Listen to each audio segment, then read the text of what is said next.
Now ready to bring you some basketball action. This is Brian Anderson. I've got Tim Legler and Grant Hill at the table with me, and Allie LaForce covering us courtside. Out to the right wing. Back to Johnson. Let's go with a three. Nice start for him, sinking his first shot. This is how you begin a game. Set the tone right from the jump. Always good to see the ball go through the net early. You know there's not a lid on that thing. Now here's Booker. Shoots over Brown. Booker no good. Jones feels it out. Pass to Murray.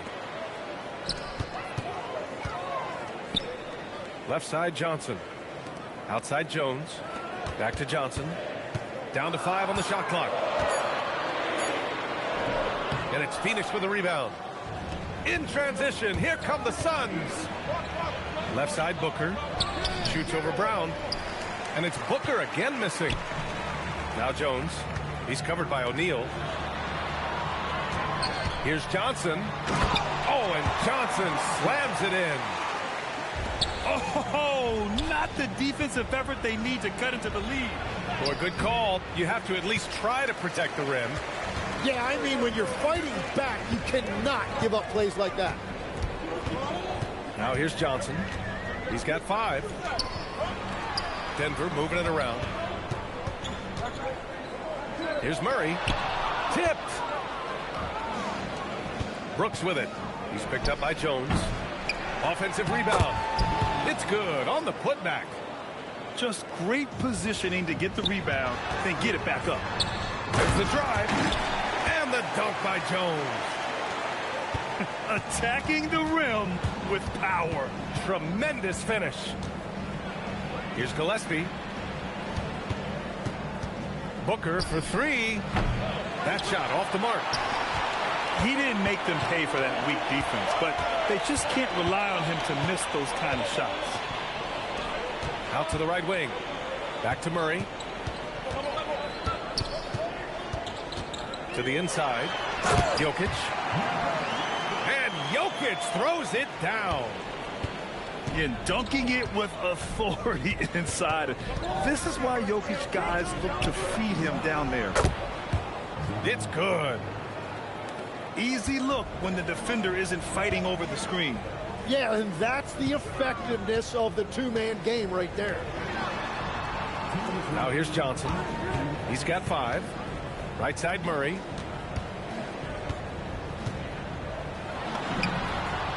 .152 left to play in the first quarter. And it's Denver with another. Defenses have to be aware of Murray at all times. His shooting ability makes him a threat from all over the court. Man, the defender really went after him. It's his first trip to the line.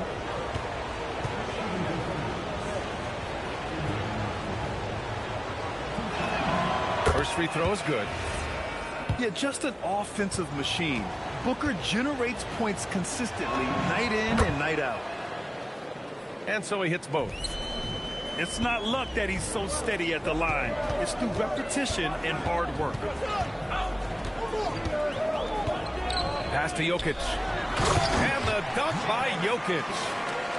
Yeah, everybody will remember the bucket, but how about that pass to set it up? And Booker, here we go. Uses the glass on the layup. Booker's got 6. The easy money there for Booker. You can't let him get this close with the ball. Here's Jokic. Pass to Murray.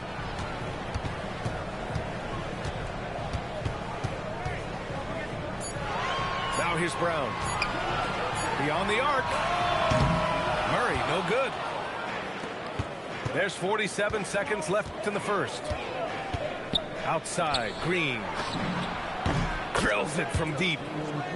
You love the confidence Green has. He wastes no time going up with the shot. To the middle. Jokic. Some solid defense from Williams.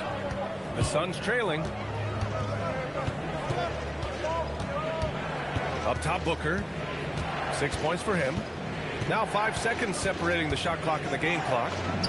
Over Murray. And it's all tied up. Give him 8 points now. A silky mid-range jumper by Booker, attacking without any hesitation. Here's Johnson, and that's not gonna go. Misses at the buzzer. It's all tied in Denver. And the second quarter about to get started. We'll be back in a moment.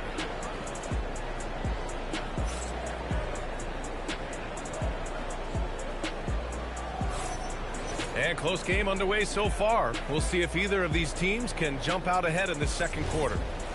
All right, guys, what do you think about the Nuggets here in this one? Well, there's no reason to take risky shots when you can collect points at the rim.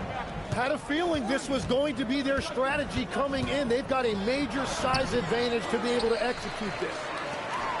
Allen outside. Second shot opportunity. And he sinks the layup. Well, the defense is going to try to shut down certain things, but it's impossible to deny everything. That's a skilled play right there. Now here's Green.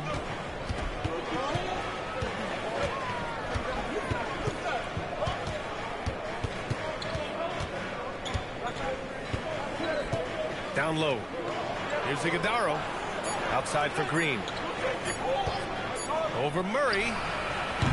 Not enough on that one as it misses. Wait, it didn't go that time, but that's a shot he should feel confident in taking.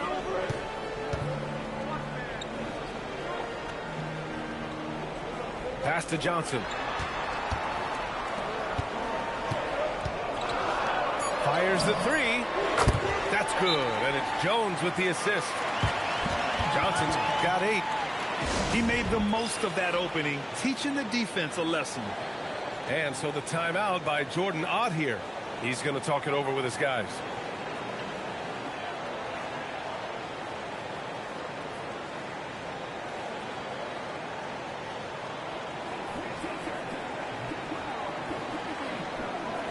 Both teams deciding to change it up. Here's Gillespie. Still without a bucket. And here in the second with about a minute and a half gone by. In deep. Booker gets it to go. Bad idea leaving him open. He needs more defensive attention, not less. Pass to Jokic. Back to Murray. And here's Jokic. And here's Hardaway. Booker defending. 19-footer. Murray's shot is good. And the Nuggets lead by 1. The jumper looking so pure coming out of Murray's hands. It's fun watching him score the rock. Booker drawing the double. To the paint. Count the bucket. Coming off a perfectly placed pass. 12 points for him. They keep capturing the lead, then giving it back. We'll see if they can hold on to it this time. Yeah, it's been a close matchup, which we expected, and this could very well come down to some big shots at the end. Here's Gillespie. Following that last three-pointer by Denver. Brooks, right side. Booker surveying the D. Again, the Suns good for 2. If there's anything Booker can't do on a basketball court, I want to know all about it, because tonight he's doing it all. Now here's Hardaway. From outside, off the mark. 1:49 left in the second quarter. Booker with it. Checked by Murray. Here's Gillespie. No points yet. Back to Booker. Lets it fly. Again, Phoenix. Good for 2. So sharp with his mechanics. Shot clock winding down. No problem for Booker. Here's Hardaway. Oh, and he got fouled on his way up. He'll head to the line to shoot 2. All right, guys, what do you think so far on the offensive approach for the Suns? They've been in rhythm from the in-between area, just keeping things simple and taking what the D gives them. And the Suns with possession. O'Neal on the wing. Drops in the three. And the Suns lead by 3. Yeah, if you give him that much room, he's usually going to connect. Hardaway's shot is good. Yeah, mixing it up inside. And I like when Hardaway Jr. tries his luck close to the rim. Driving to the basket. The kick out to Williams. Stolen by Jokic. Inside. Denver moving it around. Outside Hardaway. Pass to Brown. Baseline try. And they double up Jokic. They kick it out to Murray. Come get it. On the wing, Jones. The rebound by Devin Booker. And we've got a whistle. He was fouling with a purpose. And in that spot, in that situation, it's got to be a transition take foul. Phoenix.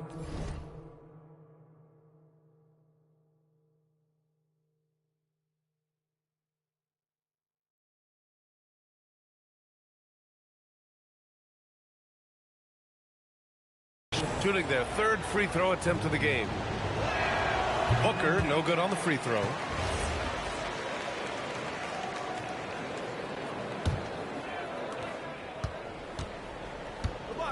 Here's Gillespie. No made baskets yet. Pass to Booker. With 4 on the clock. Great D that time from Jokic. The shot misses. Devin Booker. He's feeling it tonight. He's been the driving force for Phoenix. 8 points in the quarter, showing how effective he can be. We'll be right back with you shortly.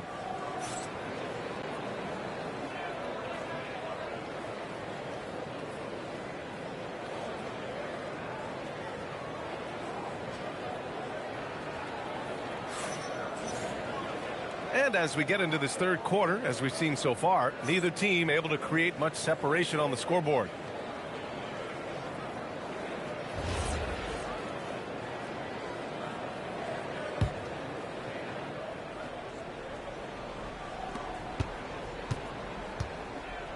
Here's Gillespie. Right side Booker. Lets a floater go. And a foul called on the way up. So he'll take 2 from the free throw line.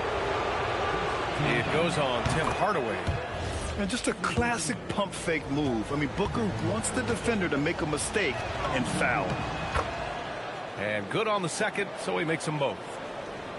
Nuggets trail by 3. And here's Jokic outside. Williams grabs the board.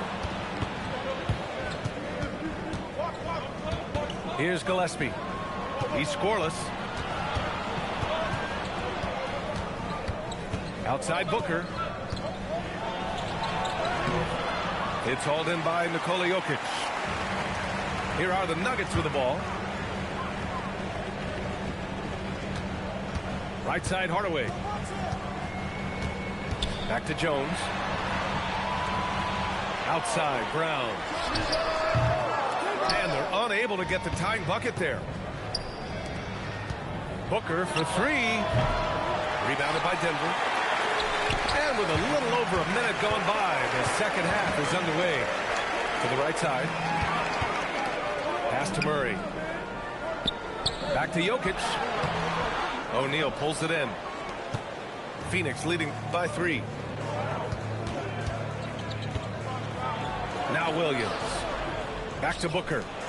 Jacks up a 3. Booker missing again. Here's Hardaway. Here's Jones.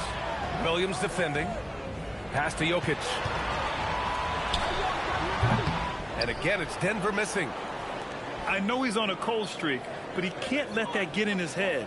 If he can just make a couple of buckets, though, this can all be put in his rearview mirror.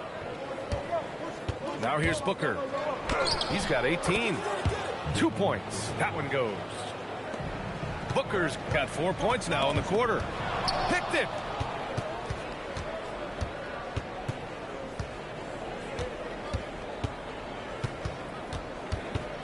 To the paint.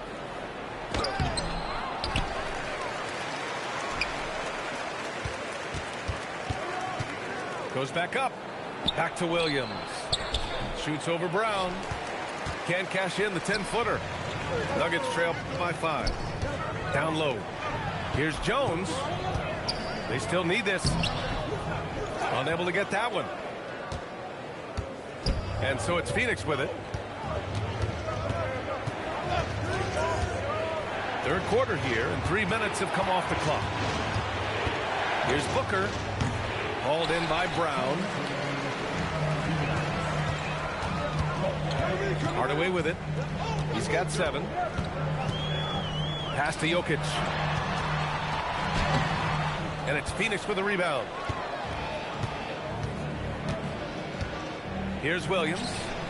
And Williams punches it home. Yeah, great awareness there from Booker. A selfless team-first player. Brown scanning the floor. Back to Jokic.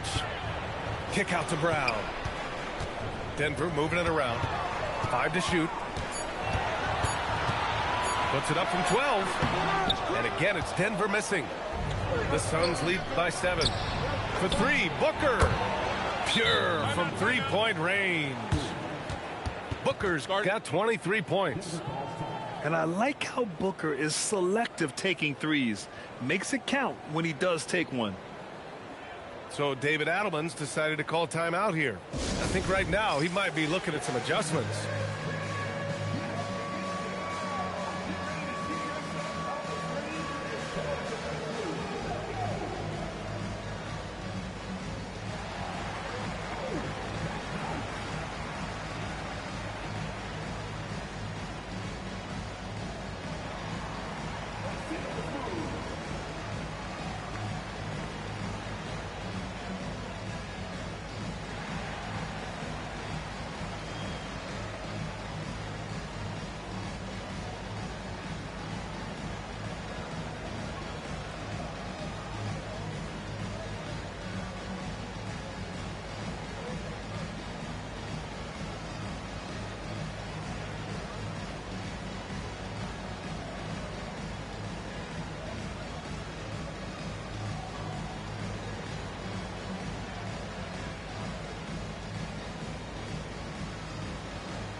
And so it's Murray who brings up the ball for Denver. They're scoreless since the first half. To the middle. Here's Valanciunas. So it'll be 2 free throws. He was fouled in the act of shooting. Confronting a shooter of JV stature is never easy, and he can make them pay for that mistake at the line. And a chance to catch up on some numbers here. The scoring breakdown for the Suns. We're picking all the low-hanging fruit. Defenses these days want to concede the mid-range, and they're happy to take it. Now here's Green. The rebound by Murray. End of quarter management here. They can go 2 for 1. Make the math work in your favor. Here's Johnson. To the inside. Boy, they had their chances. 2 offensive rebounds, but still coming up empty. Pass to Green. Launches it. The putback. And for some reason, he decided to foul there. Yeah, B.A., that's an odd move. Maybe there's something else behind it. So David Adelman's decided to call timeout here. He might have seen something and needs to review with his guys.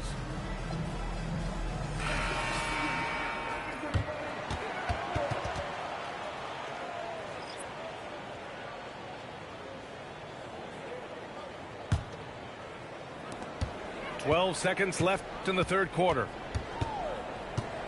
Green going at the D. Here's Williams.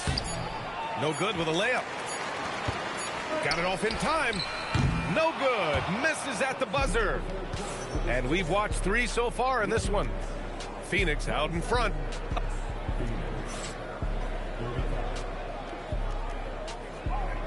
And this is it. Glad to have you along for this fourth quarter. Nuggets trail by 8. I can recover from a tremendous car Murray accident. doing And this lady We've is seen so Murray raise his game. gonna put a hit out Is on an me. increase in toughness. Man, The ability to it's score. hard. She went live, man. So it's like she went live and said, I think my attorney make. Let me call my lawyer. I told y'all. All y'all that watching, y'all be in the comments. Booker's got 25 points. I just received word that a popular rapper sister made a live video online. She placed a bounty on my head to get involved in a trouble for $3,500. Can we please, From the top of the key, off the left rim and out. Yeah, you can. please play? Of course we can. Where are you right now? I'm in home recovery, but I got to take it back. I'm in my home Chance recovery. to finish on the break. And what time do you leave tomorrow? I don't need He to. missed that. Look, Oh, so he lost some maybe I focus. should come over tomorrow if we have a meeting. Listen, Now here's please. Murray. Yeah, but I think we need to meet because I just talked to you. We have Whoa, Murray getting it done and tight. Yeah, nice play by Murray. A big guard who was unafraid to mix it up inside. I Called here I by told her. Jordan. Yeah, He's looking to make some I very play, but I don't important play now. adjustments here. Man, you cannot let me get an opportunity to put your ass in jail and think I'm on my ass. Over that last break, I listened to the Suns coach address his team, and he encouraged them to stay focused and not get complacent, saying we worked too hard to get this lead and we're not going to give it up now. Stay connected, play smart, let's get this win. Guys, back to you. As always, At Alex, Drive thank you. Time, we make it easy to get the car you want. I need a pretty low monthly payment. Well, just go to drivetime.com, get approved, and you can personalize your real time. Talking about from a situation ain't nothing but a play get ran to make a whole bunch of money at the end. About a minute Come on, and a half man. We into just the seen fourth Charleston now. do it with 607 pump. We just seen Charleston do it with Woody. We just seen Charleston do it with Finesse two times. We just seen Charleston do The it with Green State has Cheese tons of and confidence in Aiden his Rawls three-point and Phil shot, got and that it was cool. on display right there Like as a he whole bunch knocked of it down. Philippe Johnson. And a dunk by Valanciunas. So Phil Johnson took the deal 607 and Philippe, and they both said they'll put Worthington in them for some type of fun boy type of activity. So saying some spicy that you'll say no get it after everyone on the team. how the fuck you can't forgive Gorilla to make a whole bunch of money. Of course, Scarface. Some space at the rim, goes right up and puts it in without resistance. Murray fires. Booyah! He sinks the triple. The confidence on full display.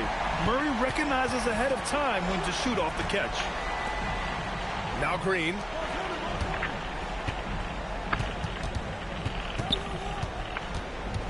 Shot clock at 6. Brown with a steal. Murray. From distance, Jamal Murray. This is exactly why they go to him in these spots. These guys believe in his ability to come through in the clutch. Booker. Murray pulls it down. The Nuggets trail. Seems like this offense is being executed the way it was designed. Yeah, I'm sure Coach couldn't be happier with the results. And this is why they go to Murray in critical spots of the game. He just knows how to come through. Whew. And the timeout called here by Jordan Ott. He clearly wants to talk it over and make sure everyone is focused.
Phoenix making a switch here.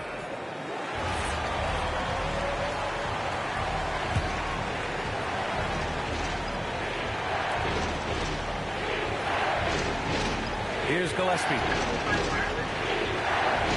Unlimited phone plan with the basic for just $60 for 2 lines. The unlimited is... What's popping me off? Streamers have a complete and utter lack of empathy, at least a lot of them. Because in this recent clip, Ben who was some guy that was initially an IG comedian, he's tight with Drake, he's got a lot of money. In this clip, he completely and utterly disrespects the security guard and fires this girl hops on his phone. I'm gonna play you guys that clip right now. This irritates me. This is really... How you do the job? Just 5 on the clock. What? Huh? A what? And this team is counting on you walking out in big-time moments. And guess what? Dylan delivered. Yeah. Bro, what did you call us today for? Saggy outfit wear. It's off. Kiss my ass. I don't give a damn. It's about heart. Man, get your regular strong somewhere. Yeah, no, we don't have to be nice.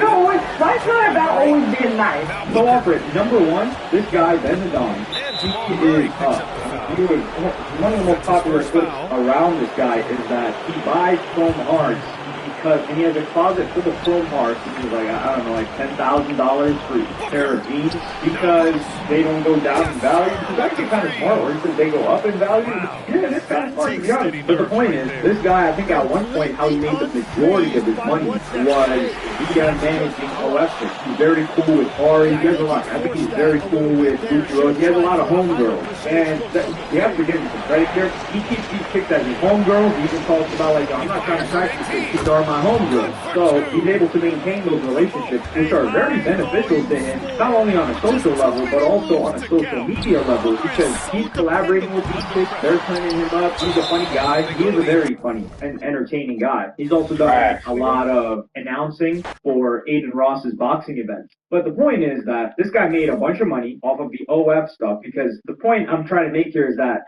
IG comedy thing did not really make bread for many people. Like RDC, they came out of it and they knew how to monetize and they killed it. And they're still crushing it. So what, 10 years later? No, maybe 11 years. But people like Dooley, if you guys remember, he was the OG Twitter video guy, the Somali guy from the DMV. I think he was from Baltimore, actually. So this guy, Dooley Funny, he was the first guy to pop off on Twitter videos when Twitter had just introduced videos. And then there were other guys like Lean and Cuisine. These people never got up like Ben Nadon. So Ben Nadon made his money on the OF stuff. And it was the timing of things. Streaming wasn't as huge. So he's in the streaming game. He's killing it. And then this entitlement, which Agent has displayed this as well. And it's a complete lack of empathy. Because number one, you got to analyze how is the security guard treating this situation. The security guard, he even said, like, listen, man, you know, once you go down there, you're fine. And he's like, nah, and he just starts insulting the security guard. Like, do you think the security guard is getting enjoyment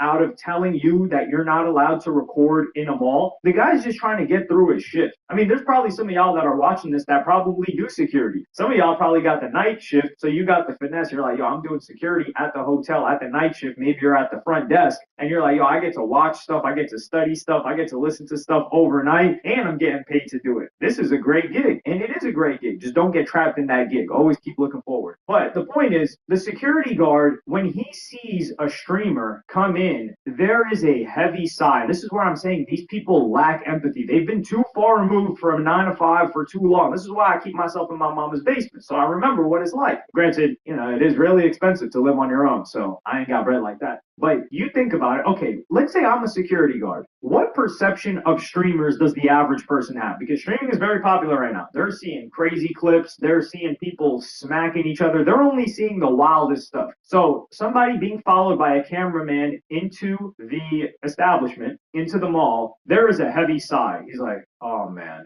I'm going to have to go up and tell this person to stop recording. Do you think they want to do that? Of course they don't want to do it, especially this guy. Now, there are some people that they want to do that. They want to make things more difficult for you. You may be able to record there, and they're like, oh, who gave you permission to record? So they will go through this whole thing like a Karen type of individual. But this guy, he was clearly not that. So what else is he supposed to do? Is he supposed to just let you record? And then what? And then his boss or supervisor are going to be like, yo, these guys walked right past you, and you didn't tell them to stop stop recording. So now you want him to sacrifice. This is the only other option. You want him to potentially sacrifice losing his job so you can continue streaming and making a ton of money. Meanwhile, clearly, if he's working a security job, he's either in school, maybe he's in between jobs, maybe he's waiting for another option.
Seasons we have ever seen, which means we have a big question here. With these types of insane comparisons and expectations for 5 different picks, have scouts lost their minds, or are we about to see the NBA change completely from one historic draft?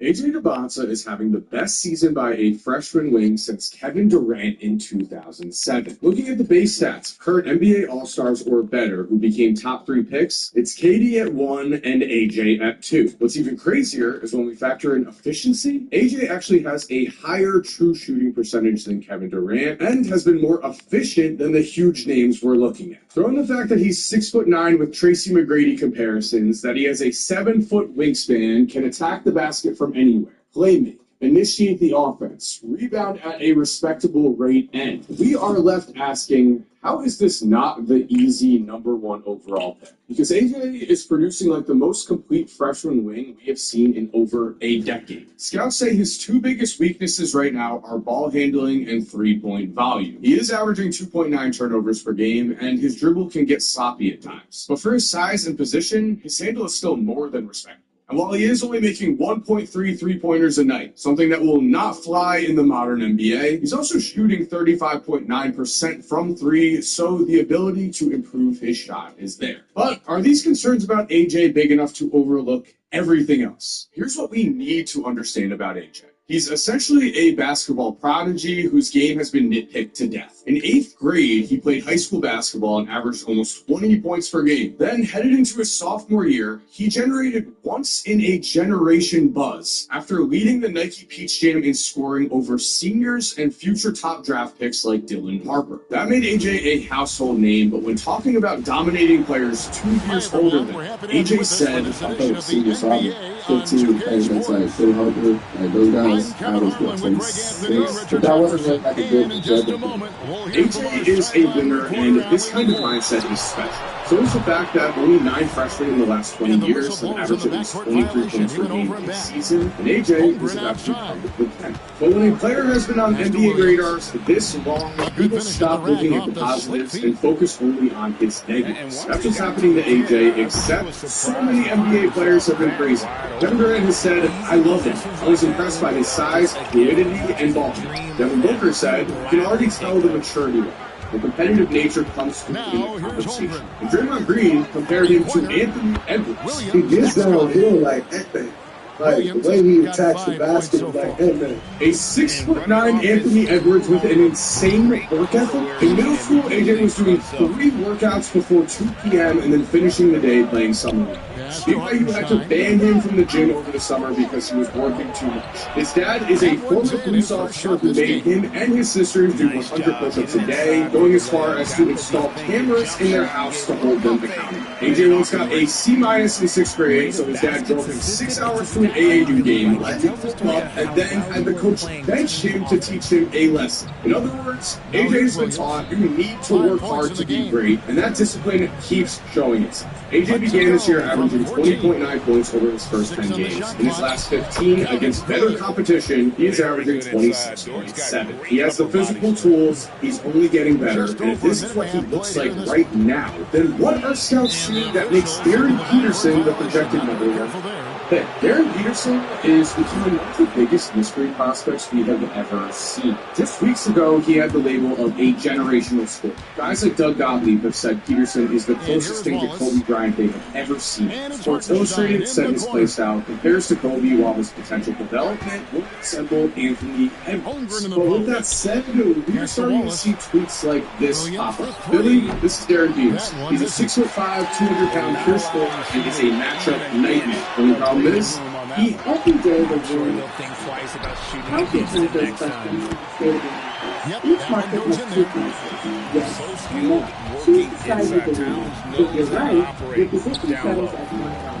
From popping off data to weather forecasts. How she lets you play really well. How she operates for another point at the free throw line. Take a position on one to go on Josh Hart. Okay, when you let someone basketball. If I were a general manager, I would be extremely concerned about Darren Peterson. Darren Peterson has played 12 or 24 games this year in college basketball. And it's been everything from an injury, checking himself out second half of games.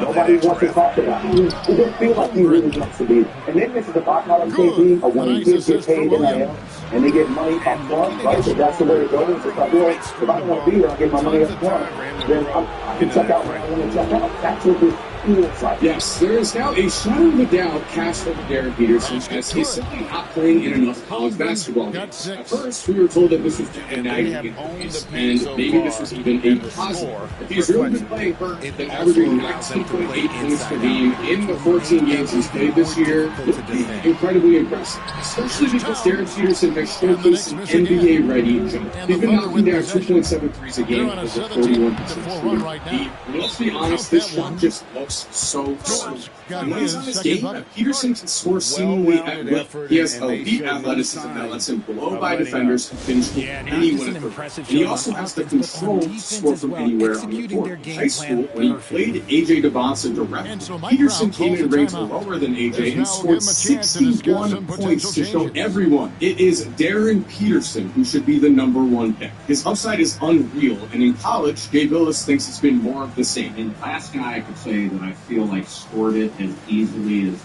Peterson was Kevin Durant. When Durant came out, you knew, hey, he's going to lead the league in scoring, and you feel kind of like that about Peterson. But here's the issue. People are beginning to wonder if Darren isn't actually hurt, but instead has taken his NIL money and doesn't really want to compete for Kansas. The reason for this is that before playing number 1 Arizona, Peterson surprisingly decided to sit out, and a text message from a person with received inside knowledge went viral. The text read, "So he's sick and didn't tell anyone in practice, and Kansas coach Bill Self said, don't have to sit if you're going to play. If not, sit. DP said, F it, I'm out." Fans are worried about this. They think we might be looking at another Ben Simmons type of situation. A prospect with a ton of talent who doesn't care enough about basketball and doesn't care enough about winning. Let's remember, what separates the true greats is a continued work ethic for 10+ years. We need any reminders about that? Let's look at a guy like Zion. At LSU, Ben Simmons was a first-team All-American, but he never went to class. His team failed to make the NCAA tournament, and those should have been red flags that we paid attention to. So that is why people are starting to turn on Darren Peterson. And we also have to note, currently Peterson is averaging more turnovers than assists per game. He's averaged just 1.6 assists, which is 2 less than AJ. And after a recent poor 10-point showing versus Iowa State, Reddit went crazy, stating, I think it's pretty clear that this guy's not giving 100%. Teams are taking for this. How can anyone possibly have this guy at number 1? Oh, is this an overreaction? Maybe Darren Peterson really has just been injured. Kyrie Irving only played in 11 games for Duke before he went number 1.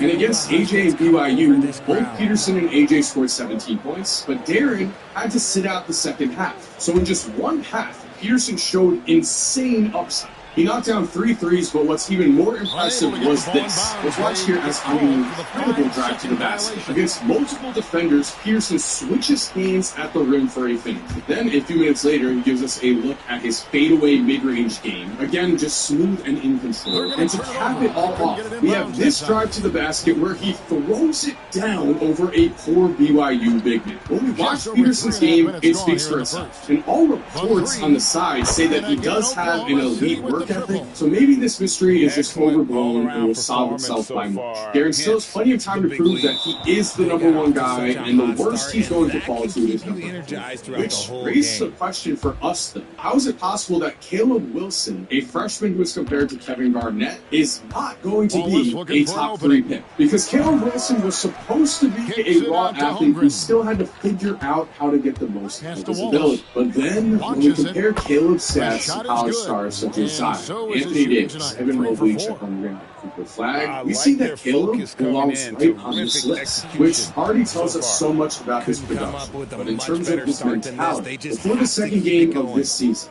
Caleb and North Carolina were set to play Kansas. Caleb was quoted, bro, this stuff matters. I was mad all week. First of all, they say they got someone on the other team who's better than them. And then also, it's Kansas. We haven't beat them in 23 years. This is personal. The other player was Darren Peterson. Not only did North Carolina take a 13-point win, breaking that 23-year streak, but Caleb outplayed Darren, finishing with 24 points, 7 rebounds, 4 assists, and 4 steals on 9 of 11 shooting from the field. This gave him immediate national exposure. He proved when the lights are bright, he is ready to step up. Be careful when eating this bariatric gelatin with lemon, okay? I ate it for just 3 nights before bed and already lost 38 pounds. Even my belly went completely flat. This is the big bariatric gelatin secret that celebrities like J-Lo are using to lose weight fast. I ate it thinking it was just a silly dessert and went from 198 to 166 pounds in only 2 weeks. And you know the best part? It's natural, easy, has 0 side effects, and because gelatin strongly boosts collagen, I didn't have to worry about loose skin from rapid weight loss. I don't want to be rude, but this is the last time I'm going to teach how to do this. So grab a pen and paper, write this down, and feel your pants starting to loosen at the waist in just 5 days. Girls, the video showing this recipe has already passed 12 million views on TikTok. My sister was one of the first to test it, and look at her now. No one in the family could believe it. Her waist got smaller, her face and arms slimmed down, and she already bought a bikini because she's excited for next summer. That's when I decided to give myself a chance. And to my surprise, I lost 32 pounds in just 3 weeks. And you? Right now, the one thing missing from Caleb's game is a consistent 3-point shot.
three-point shot. Caleb was making only 0.3 threes a game and shoots 25.9% from deep. In the modern NBA, that won't cut it. But jump shots can be improved, and taking a look at his game versus Florida State, we see just how dominant Caleb already is. He is very comfortable with the ball in his hands and has great floor vision, showing us that almost immediately with this pass for an open three. Then here on an out-of-bounds play, we see where that Kevin Garnett comp begins. Because yeah, he has the defense, but he also has this insane fadeaway. And okay, now we're in transition. Caleb's leading the charge, and after a missed layup, we have the putback dunk. Caleb dunked a lot in this game. He is an athletic menace, and so to cap things off, here is a play that will almost certainly be featured on any of his college highlight tapes.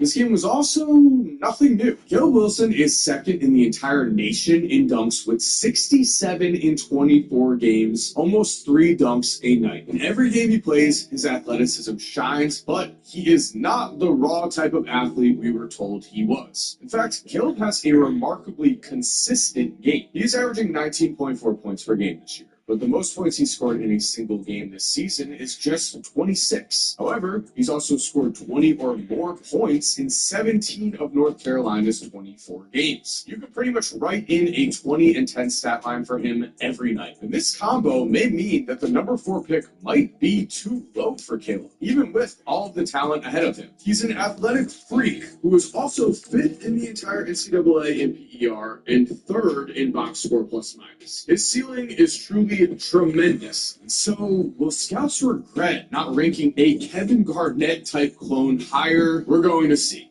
But now we have an even bigger question. Caleb Wilson has been a top 10 recruit since 2022. But with Kingston Flemings, let's ask, how much credit should we give a player who starts at 0 and then skyrockets up the draft board? Because nobody had Kingston Flemings as even a top 10 pick. In fact, Kingston was the 3rd rated recruit in Houston's 2025 recruiting class and was not even guaranteed to be a starter this season. To begin the year, Tankathon did not have Kingston as a first-round pick, but now both ESPN and Tankathon have him going number 5. Most drafts have a guy like this, someone who rises rapidly throughout the college basketball season, and sometimes these guys hit it big. In his first season at UCLA, Russell Westbrook averaged just 3.4 points per game and was not on people's draft boards. By the end of his sophomore year, he had become the number 4 overall pick. Kingston is having a similar rise, but he's doing it in year 1. He also is lightning quick and probably the fastest downhill guard in the draft. And Houston is the number 2 team in the nation, as Kingston is leading them in points per game, assists per game, and steals per game. And while scouts did not expect this, those close to Kingston did. Because Kingston's mentality is he needs to win like he needs to breathe. When he was just 3 years old, Kingston was run over by a car in a near-fatal accident, and ever since that day, his brother has said he has become the most competitive person alive. But what sets him apart on the court? His speed and his control. Fleming's ability to blow by any defender is amazing to watch.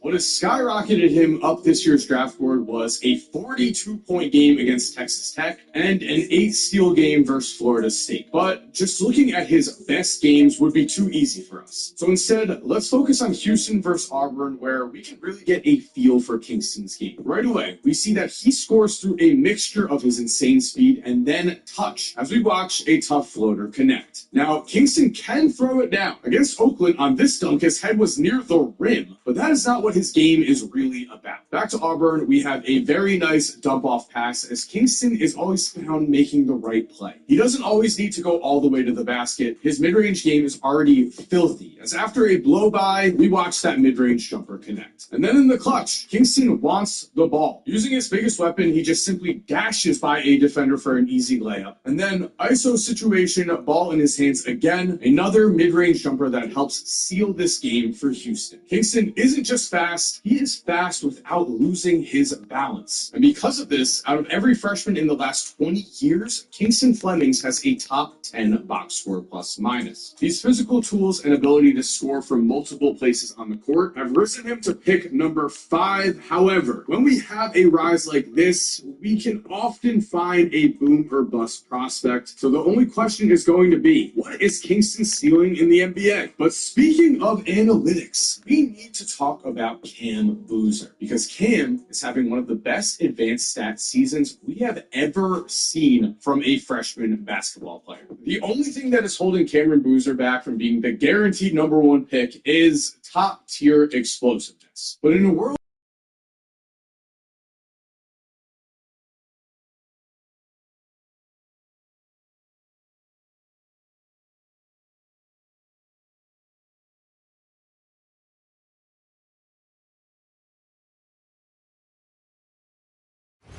39.4% from three and making 1.5 threes a game. With that kind of passing and that kind of shooting, this transition to the modern NBA should be seamless. And then when we look at Cam's advanced stats versus the best college basketball bigs we've recently seen, we find that Cameron Boozer is an absolute standout, as he is this draft's analytic monster. And so in order to understand Cam's game, I want to highlight two separate games. Against Stanford, we find the versatility Boozer is already playing. Facing up out of a post-up, he hammers the ball to the rim, and it's an easy spin for him and a bucket. Cam is as elite as they come in the post. We could watch countless highlights of him eating defenders alive there, but in the modern NBA, he's going to need a face of game as well. So let's watch as he hits here with a quick fake and then a very pretty finish at the basket, showing us some advanced footwork. Cam is also just a freak. On this drive, he just puts his shoulder down, out-muscles the defender, forces his way to the rim, and scores with his amazing touch. He also is always attacking the offensive glass, as we see here with a put-back dunk. Then against Lakers,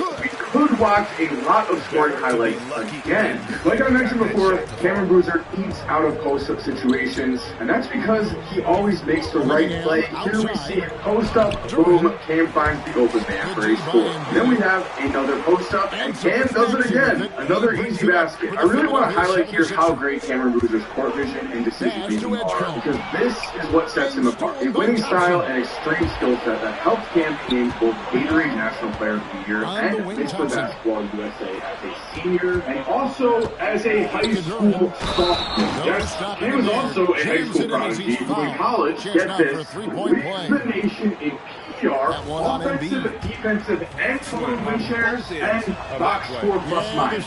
Because he is giving us one of the best seasons by a freshman we have ever seen, it should be no surprise that Cam is the easy favorite to win National Player of the Year this season. In his entire life, he has dominated, even though he is not the most athletic guy on the court, because he's an absolute unit with top-tier basketball IQ. We've seen this translate to the NBA time and time again. So, for the first time in years, there is no safe answer for who the #1 pick should be. In this year's NBA draft, someone is going to make the right decision, and their franchise will be rewarded for over a decade. But if it makes the wrong decision, people are going to lose their jobs. The stakes are that high. And there we have it. Thank you for watching. I hope you enjoyed today's video. If you did, I really think you're going to like the video that is on the screen. If you're already subscribed, thank you so much for supporting. You are awesome. We all know it. And as always, have an awesome day. Now, here's Cunningham. This is Jared Peterson, a guaranteed one-and-done freshman guard at Kansas with an incredible score, and very much like the #1 overall pick in a loaded 2026 NBA draft.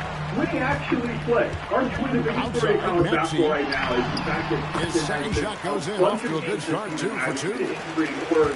And Maxey plays with so much energy.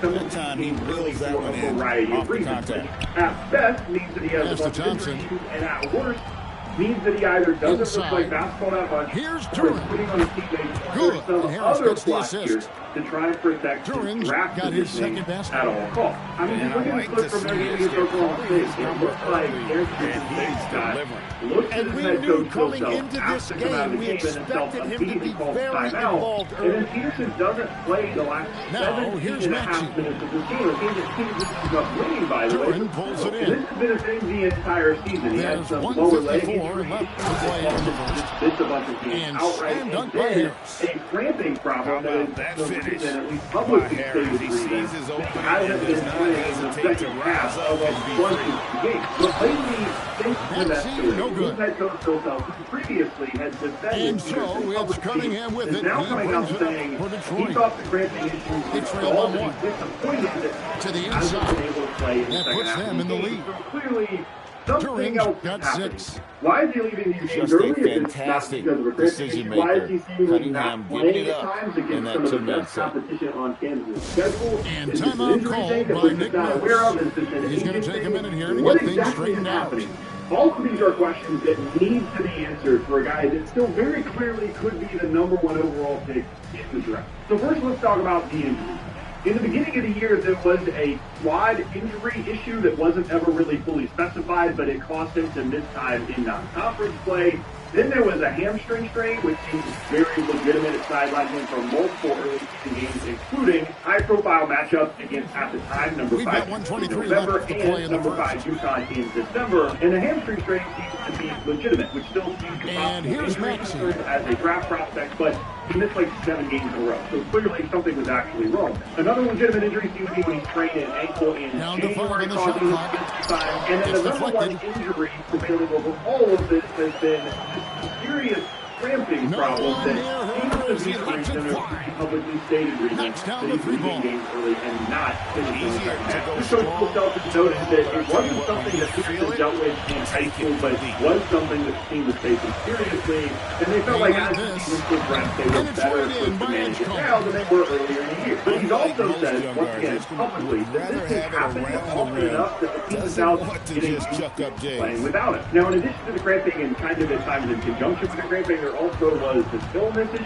There's 31 seconds left to play in the first quarter. Really, the core of all of this is the cramping, the illness, whatever the case may be, whatever is causing him to leave these games. The January game against BYU, he was amazing in the first half against pretty much the only other competition he has at this point in my mind for the #1 overall pick in the draft, AJ Devanta. And he was amazing in the first half and then left early in the second half due to cramp. And even though Kansas ends up still winning that game, an impressive win for them, he still ended up missing and the last second attempt does not go in for him. Continues to escalate in good close February contest so far as we finish the first quarter. And then he was a very late scratch due to an illness, which was not previously reported on the injury list. Then a few days later, getting going again here in the second quarter. Fairly close game so far.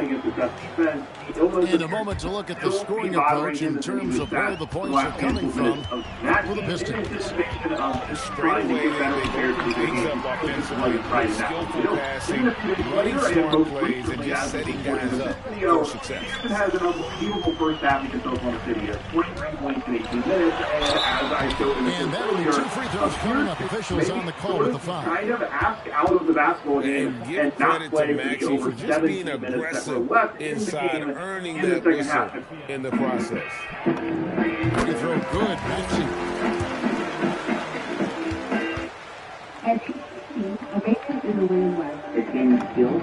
Maxey hits him both. Just solid. Really one of the very best there is at the free throw line. Jenkins with it. Maxey covering.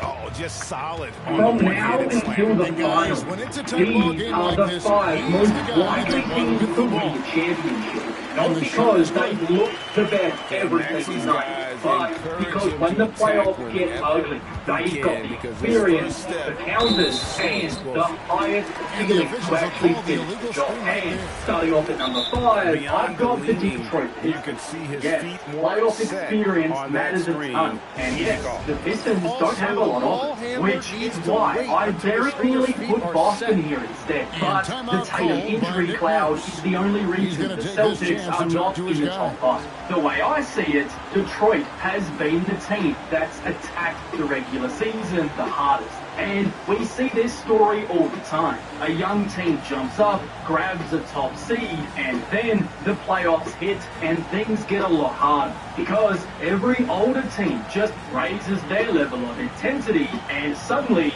the young team has to win with experience and problem solving, not just effort. Right now, Detroit has the best record in the NBA at 40-13. And barring a really unlucky injury stretch, they should hold on to the #1 seed. Their defense is absolutely at the level needed for the playoffs. because they're just so physical. And as the season has gone on and the games have gotten more physical, Detroit's only gotten better. Since the new year, the Pistons have the #1 rated defense in the NBA with a 106.3 defensive rating. And they just have so many elite defenders that they could realistically match up pretty good with basically anyone. That side of the floor doesn't worry me at all, because defense is the thing that travels the best from the regular season into the playoffs. What does worry me though is their offense, and how much of it depends on Cade Cunningham. Once teams get a full week to sit down and game plan, I think most of them are going to come to the same conclusion: make life miserable for Cunningham and force everybody else to beat him. And to be fair, Coach JB Bickerstaff has done a fantastic job with this group, but I do worry because this Pistons team does look a little bit similar to that Cavaliers team that he coached. That Cavaliers offense became so Donovan Mitchell-centric that it really did not translate into postseason, even though they still had talent. Cade Cunningham is in that same zone right now, because his usage rate is one of the highest marks in the league, as he's got the ball in his hands for 42.7% of his minutes, which is in the 97th percentile.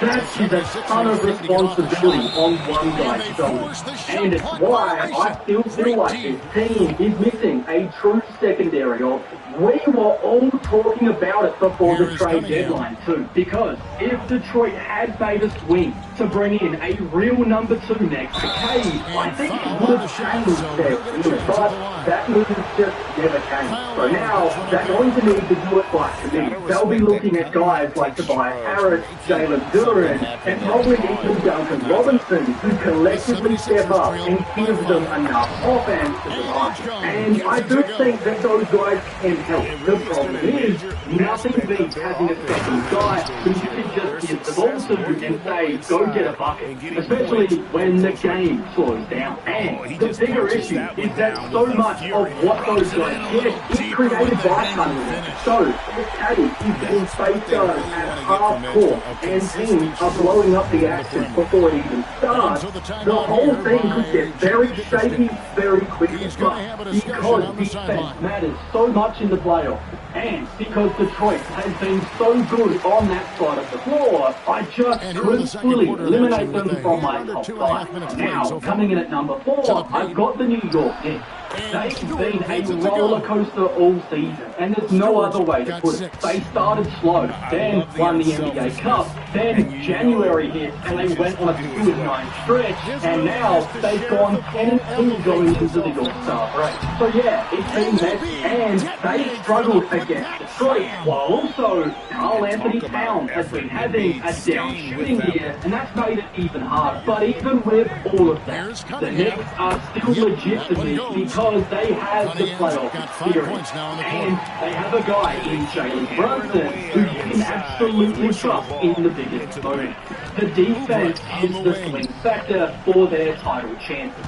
And I really like what we've been seeing recently. They've started to revert to what they were doing last season under Coach Tibbs, keeping the ball out of the middle, protecting Brunson as much as possible, and just playing more connected on that side of the floor. During that recent winning stretch, they had the #1 rated defense in the NBA with a 104.3 defensive rating, and that changes everything for them. And really quick, if you're enjoying this video so far, I'd really appreciate it if you could just like the video. It helps my content reach more people, and tells the algorithm that it's worth showing. So thank you if you do. But back to the Knicks.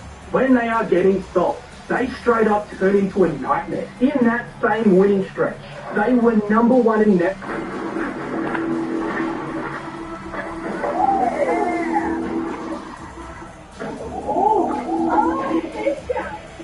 rating at a plus 17.1, and their offense was also #1 with a 121.4 offensive rating, which is basically the perfect version of this group. That's the Knicks team that can actually win the title, because it means they're not just surviving, they're straight up controlling the game. And the reason I buy it is because Brunson is that dude in the playoffs. In his career with New York, he's at 29.9 points a game and 6.8 assists on 61% effective field goal shooting in the postseason. So he's one of the very best playoff risers in sport. The big difference this season is that even though his usage rate is still insane, the offense has been much healthier around. Last season in the playoffs, Brunson had a 48.5% usage rate, which was in his 100th percentile, and the whole thing became way too much Brunson ball, with everybody else just standing around and watching. This regular season, he's still at 45%, which is in the 99th percentile, but the touches are just different. It's less pounding the air out of the ball and more quick decisions. Getting to his shots if it's there, losing it to the second or third actions if it's not, and he's moving off the ball a lot more, making teams have to defend them in different ways. Now, down the stretch of close games, you're still going to see those moments where Brunson goes isolation and gets you a good look, because that's just playoff basketball. But over the course of a full game, involving the other guys has been crucial, because it makes everybody feel like a threat. Mikal Bridges and OG Anunoby have been huge, and I think they've been super underrated on this year. They're both giving New York more than 15 points a night on better than 56% effective field goal shooting, and they're still giving you elite defense on top of that. I mean, that's a massive boost when you get into the series, and you've got two incredible two-way wings who can lock up on one end and put the ball in the bucket on the other. But the one real concern, and it's a big one, is Cat's shooting. He's at just 35% from downtown, and against a team like Detroit, that matters a ton, because they will absolutely sell out to stop Brunson and dare him to beat them as a shooter. Over this final stretch of the season, it's going to be vital that Cat gets that three-point shot back closer to a 40% clip, which is actually lower than what he would typically operate at. So, we've got more on 2K Sports coming your way after this break. And after a very lopsided first half, we'll see things play out a little more evenly here in the second. That's the final piece that could unlock the this 76ers team as trail a by true 13. title contender. And because I think he probably does come out of that shooting slump, plus I really trust the playoff experience of this group. That's why I have New York above Detroit here at number 4. Now, coming in at number 3 gives me the Minnesota Timberwolves. Now, I know this might feel a little bit out of left field, but hear me out. Right now, they're the 6th seed down in the West with a 34-22 record. And I just do not think that tells the real story of who they're going to be when the playoffs begin. For whatever reason, this team just does not take the regular season seriously on a night-to-night basis. And they're constantly dropping games that they should absolutely win. Since the New Year, they're just 13-9. And some of the losses they've had in there are honestly horrendous. Like losing to the Pelicans at home, losing to the Grizzlies on the road with no Ja Morant, and getting blown out by a Golden State Warriors team on your home deck without Steph Curry. But at the same time, this is the weird thing about Minnesota. They've also beaten Oklahoma City twice. And when they play the best teams in the NBA, they always show up with the right spirit and the right edge to the team. And this is the version of Minnesota that we're going to see in the postseason. This is a group that made back-to-back conference finals runs, and they did not get there by accident. They had to beat real teams to do it. That's why I think they're gearing up to do it again. Even if the regular season makes them look less scary than they actually are. When the intensity rises, they're one of the only teams who can match it. Anthony Edwards is a huge reason as to why I do believe in him. He's having the best statistical season of his career, averaging 29.3 points a game, along with 5 points and boards, 3.7 assists, and 1.3 steals on 57% effective field goal shooting. And it isn't just the numbers either. The eye test also backs it up. He looks more complete and more confident than ever. One of the biggest areas that he's better this season compared to last is the mid-range shot creation, and that's a skill that matters a ton in the playoffs. Because in the postseason, open threes and easier looks at the rim are way harder to find. So teams are more willing to live with a steady diet of mid-range shots. If you're a real threat in the in-between area, it opens up the whole floor and gives you a way to score when the game slows down. After last season in the conference finals, where it felt like the wave after wave of defensive rotation put the him by Oklahoma City really overwhelmed him, pushing his shot creation and playmaking ability to the absolute limit, he had to adjust in the offseason, and I think he had. He's added a steadier post-up game, and that gives him a way to punish smaller defenders. He can use his strength to get them on the block, and then hit that fadeaway right over the top. And if teams try to double him from there, he's got sympathy, because he can just kick it out to his teammate for a three. That's why I think this could very well be the answer for Minnesota this time around. Now, the one thing with Ant is that he's not as steady as he'd like him to be on a night-to-night basis. He still does get a little out of control, and he doesn't always dissect the defense in a way like Jokic or SGA. That's still the next step for him as a player. Just being calmer and making the right decisions over and over. But adding this reliable mid-range shot is a massive step in the right direction. Because it gives him a high leverage shot when everything else is getting taken away. And on top of that, I love the depth of this Minnesota team. They're loaded with wing guys who can both defend and hit the open shot, which matters so much when you're building around a guy like Edwards. Rudy Gobert, whether people like him or not, is still one of the very best defensive anchors in the NBA. And that really raises their floor in a playoff series. And the addition of Ayo Dosunmu at the trade deadline feels a real need for more guard minutes. And he's already off to a strong start with the Wolves. So even though Minnesota has once again let their regular season get away from them, I can still see how good they look when they actually play with energy and focus. And I fully believe they're going to flip that switch once the playoffs actually begin. Now, from the low post. They found some room there along the baseline. Space at the rim goes right up and puts it in without resistance. Outside Robinson. To the middle. Here's Duran. And Duran slams it in. You know, he's smaller for the center position by NBA standards, but his leaping ability more than makes up for his lack of height. A play by Thompson. Counting. Thompson's got 6 points.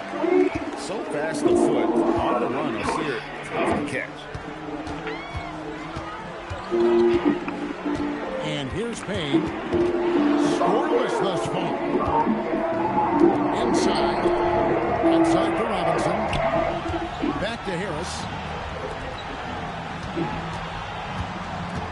Thompson outside. He takes it in. Shot clock at 6. Robinson on the wing. Off target from three-point range.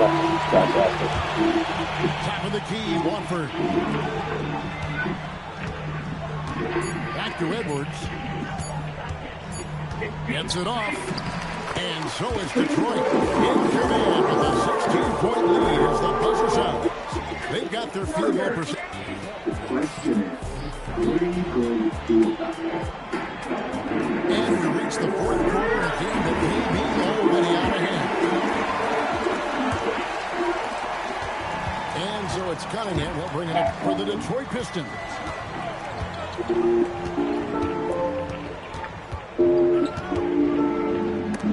That's tipped. Outside,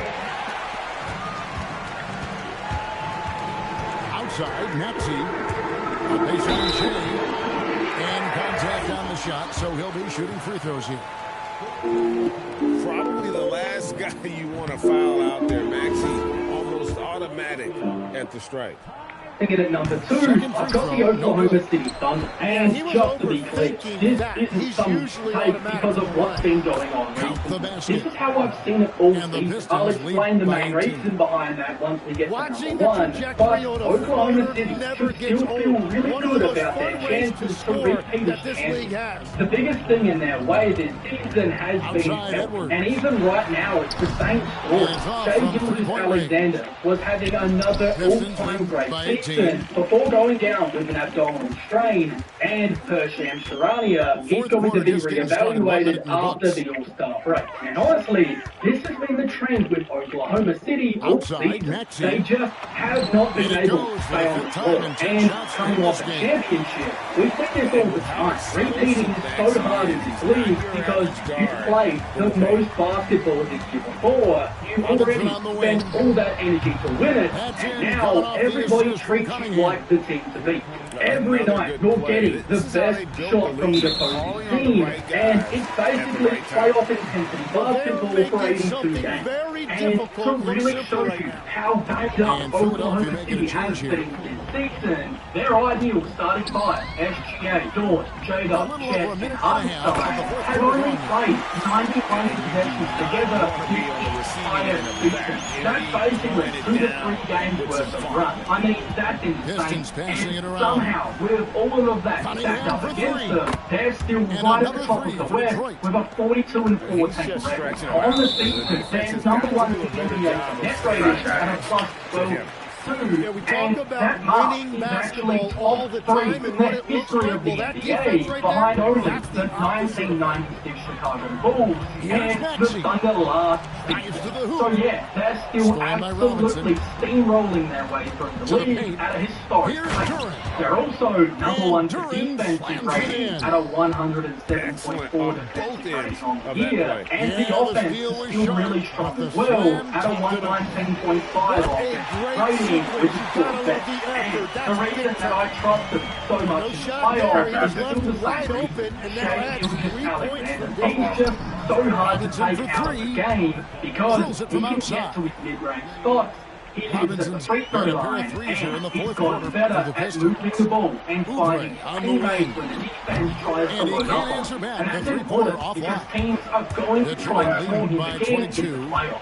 But if the Thunder are healthy, I think they're actually better equipped to handle that pressure than they even were last year. Jada was the guy in their playoff run a year ago who stepped up with the big performances when they did. Think back to his 40-point game in Game 5 of the NBA Finals. And this year, I think Chet Holmgren could be that guy. He made the All-Star team, averaging 17.4 points a game, 8 rebounds, and 1.9 blocks on 61% effective field goal shooting. And that kind of two-way impact matters so much in the playoffs. So if this team gets any meaningful time together going into the playoffs, and they can actually be there at full strength once they begin, I think they're going to be the team to beat yet again. That's why I've got them at number 2, because even with all of the chaos, the ceiling is still championship level. Now, coming in at number 1, I've got the Denver Nuggets. This is the team that I've picked to win the championship all season, and I'm not getting off the wagon now. The main reason why I feel this way is very simple. It's Nikola Jokic. When he's fit and available, he's still the very best player in the league. And that's the biggest advantage you can have in a playoff series. And for the first time in his career, availability has actually been a bit of an issue this season because he missed a full month. But what gave me even more confidence in Denver is what happened in that stretch without him. They had a winning record, which is almost unbelievable. If you had told anybody coming into the season that Jokic was going to miss a full month and the Nuggets were going to still win more than they lose, you would have thought that was impossible. But it happened. And it's because they got real contributions from the rest of the rotation. Jamal Murray made his first All-Star team, and the supporting cast stepped up in a massive way.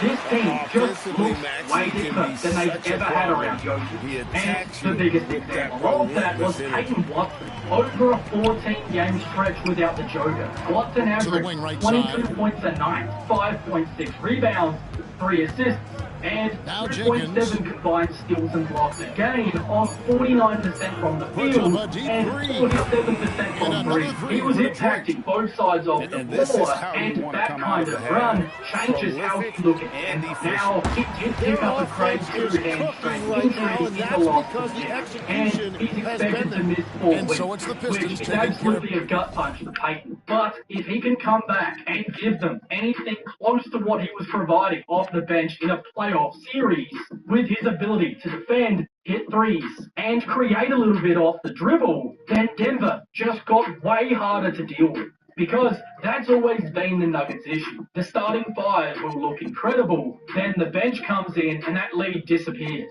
This season, it has not been the same story because the added depth has helped them keep more of Jokic and Murray's dominance on the scoreboard instead of handing it back every time those guys sit. And yes, the one knock you can still make is defense, because they're 23rd on the season with a 118.2 defensive rating. But we do this every year with Denver, and every year